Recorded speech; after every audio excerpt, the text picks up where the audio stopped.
Hello everyone. मैं doctor Deepti Mathur.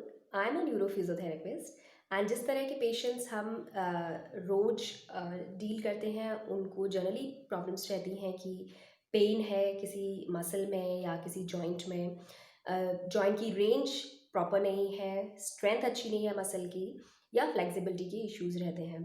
तो हम कोशिश करते हैं कि आपके लिए ऐसे एक्सरसाइजेस प्लान करें जो कि जल्दी से जल्दी आप अपनी फंक्शनल कैपेसिटी रीगेन कर सकें। अ, अब एक क्वेश्चन रहता है कि क्या सभी के लिए फंक्शनल कैपेसिटी एक सी है या सभी के लिए प्लान्स एक से हैं? तो नहीं, क्योंकि सबकी फंक्शनल कैपेसिटीज़ अलग होती हैं, सबके टारगेट्स अलग होते हैं। तो मैं हमेशा अपने पेशेंट से पूछती हूँ कि आपके टारगेट्स क्या हैं?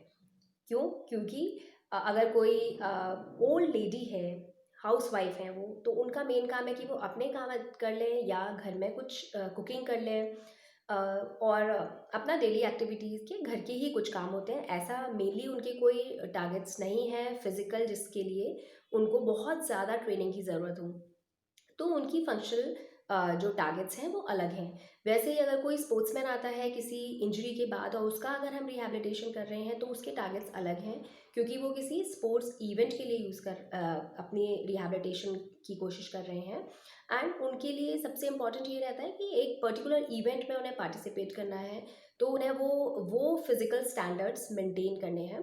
तो उनके टारगेट्स अलग हो जाते हैं, तो उसके अकॉर्डिंगली ही, सबके टारगेट्स के अकॉर्डिंगली ही प्लान्स क्रिएट किए जाते हैं। तो कोई यूनिवर्सल प्लान्स नहीं है कि सभी को एक एक्सरसाइजेस करनी है एंड सभी को उतना ही टाइम लगेगा पूरी तरह से रिहैबिलिटेट होने के लिए।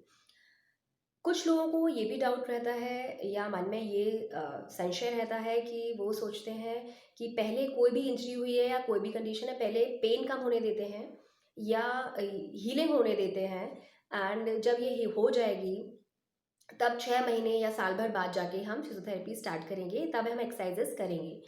तो ये एक बहुत बड़ी गलत धारणा है, क्योंकि जब भी आप एक्सरसाइजेस करते हैं अंडर गाइडेंस, फिजियोथेरेपी की हेल्प लेते हैं, तो हमेशा आपकी हीलिंग तेज़ी से होती है।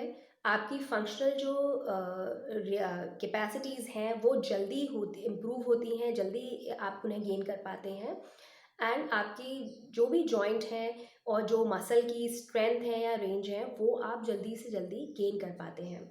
तो ये गलत धारणा बिल्कुल अपने मन में से निकाल दीजिए कि हम पहले पेन और हीलिंग को अपने आप होने देंगे, देन उसके बाद हम फिजियोथेरेपी स्टार्ट करेंगे, क्योंकि कोई भी बेस्ट से बेस्ट प्लान भी आपके लिए हेल्प नहीं करेगा अगर आप 6 महीने या साल भर बाद हमारे पास आते हैं एक्सरसाइजेस के लिए। तो कोशिश ये करिए कि जब भी कोई प्रॉब्लम होती है, कोई इश्यू होता है या सर्जरीज के बाद अगर हम प्लान करते हैं तो विद इन टाइम आप अपना फिजियोथेरेपी स्टार्ट कर पाएँ।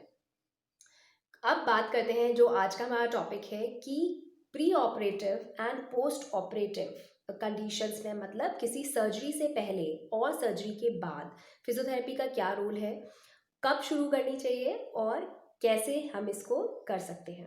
सबसे पहली चीज़ तो ये है कि चाहे कोई भी सर्जरी हो, कोई भी हॉस्पिटल स्टे हो, उसमें ये मैटर ज़रूर करेगा आपकी हीलिंग में, आपके आपकी रिकवरी में, कि आपकी पहले की फ़िटनेस कैसी है। तो हमेशा हर किसी को अपनी फ़िटनेस पे वर्क करना चाहिए।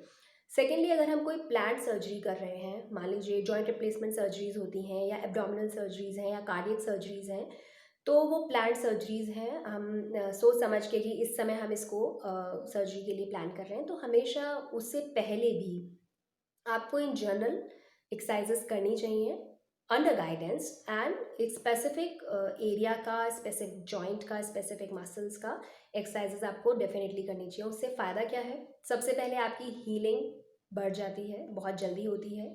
दूसरी चीज़, आपकी फंक्शनल जो रिगेन है, फंक्शनल रिकवरी है, वो फास्ट हो जाती है। जो हॉस्पिटलाइजेशन के बाद कॉम्प्लिकेशंस होते हैं वो रिड्यूस हो जाते हैं, एंड सबसे बड़ी चीज़, आपका हॉस्पिटल स्टे भी कम हो जाता है। दूसरी चीज़, अगर हम सर्जरी हो गई है उसके बाद कब फिजियोथेरेपी स्टार्ट करें, तो फिजियोथेरेपी जितनी जल्दी हो सके तब स्टार्ट करें, अंडर गाइडेंस करें। फिजियोथेरेपी का मतलब ये नहीं है कि आप इधर उधर से कहीं से पूछ के या देख के एक्सरसाइजेस करना शुरू कर दें। जैसे कि मैंने कहा कि सबके टारगेट्स अलग हैं, सबकी फिटनेस लेवल्स अलग हैं, उनके अकॉर्डिंगली आप अपने फिजियोथेरेपिस्ट की गाइडेंस में ही एक्सरसाइजेस करें, तभी आपको बेस्ट रिजल्ट्स मिल सकते हैं। तो कोशिश ये करनी चाहिए कि जितना जल्दी हो सके तभी आप अपनी फिजियोथेरेपी स्टार्ट करवाएं। देखा गया है इन जनरल हॉस्पिटल स्टे के बाद कि जनरल फंक्शनल डिक्लाइन हो जाता है, एक सीडेंटरी बिहेवियर हो जाता है पेशेंट का, जिसको कि हम कहते हैं सर्जिकल स्ट्रेस सिंड्रोम, जो कि एक बहुत ही कॉमन सी फिजियोलॉजिकल कंडीशन है। लोअर लिम्स की स्ट्रेंथ एंड उनकी इन जनरल पावर जो होती है बॉडी की, उसमें कमी देखी गई है एंड एरोबिक कैपेसिटी पेशेंट की कम हो जाती है। तो इन सब पे भी जनरली वर्क करना है, चाहे कोई भी मसल हमारी इफेक्ट हुई है, लेकिन इन सब पे हमें वर्क करना पड़ेगा सर्जरी के बाद भी, और कोशिश करनी चाहिए क्योंकि हमें पता है कि ये होता ही है, तो सर्जरी से पहले भी हमें इन जो एरियाज हैं उन पे टारगेट करना चाहिए। अब जैसे ही हम अपने फिजियोथेरेपी स्टार्ट करवाते हैं तो ये हमेशा अंडर गाइडेंस होनी चाहिए। सेकेंडली, ये हमेशा ग्रेडेड होती हैं, प्रोग्रेसिव होती हैं। अगेन आपके लेवल्स, आपकी कैपेसिटी को देखते हुए इनको प्लान किया जाता है। इससे आपका जो जॉइंट स्ट्रक्चर है, आसपास की मसल्स हैं, सपोर्टिंग मसल्स हैं, जो आपके सॉफ्ट टिश्यूज़ हैं, उनकी हीलिंग बढ़ जाती है। दूसरी जो रेंज है जॉइंट की, वो इम्प्रूव होती है। फ्लेक्सिबिलिटी बहुत अच्छी हो जाती है अगर आप टाइमली एक्सरसाइजेज शुरू कर दें तो।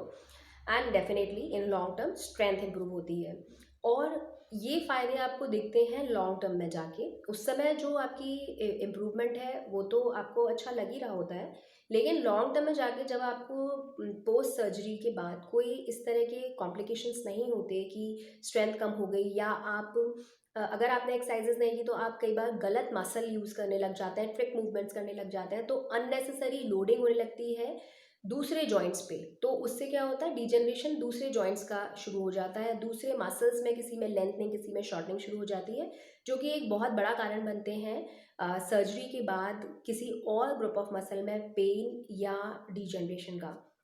तो इसलिए भी फिजियोथेरेपी बहुत इंपॉर्टेंट है। Again I am saying timely important है। टारगेट इज़ ऑल्सो इम्पॉर्टेंट कि आपका टारगेट क्या है, एंड अंडर गाइडेंस, हमेशा गाइडेंस में ही आपको फिजियोथेरेपी लेनी चाहिए। क्योंकि कई बार क्या होता है कि हम इधर उधर से देख के कर लेते हैं, वो हमें रिजल्ट नहीं मिलता और हमें लगता है कि फिजियोथेरेपी की लैकिंग है ये, but it is not actually lacking of the physiotherapy. It is कि हमने गलत तरीके से अपने प्लान को शुरू किया। तो कोशिश करिए अंडर गाइडेंस प्रोग्रेसिव एक्सरसाइजेस करने की। And I always say it is a two way process. अगर आपका डॉक्टर, आपके फिजियोथेरेपिस्ट आपके लिए अच्छे प्लान्स बना रहे हैं, actually it is very time consuming, it is very time taking. बहुत ज़्यादा सोच समझ के हर एक बंदे के लिए अलग अलग प्लान्स क्रिएट किए जाते हैं। तो अगर आपके डॉक्टर आपके लिए मेहनत कर रहे हैं तो कोशिश करिए कि आप भी अपना पूरा इनपुट दें, आप भी सिंसियरली जो आपको प्लान्स दिए गए हैं उनको फॉलो करें। तभी हम लोग मिल के बहुत अच्छे रिजल्ट्स क्रिएट कर पाएंगे, एंड तभी हमें लगेगा कि हाँ, फिजियोथेरेपी एक्चुअली वर्क्स। तो आई होप सभी लोग इस पे काम करेंगे एंड अपनी फिटनेस पे ज़रूर ध्यान देंगे। So stay healthy, stay fit. Thank you.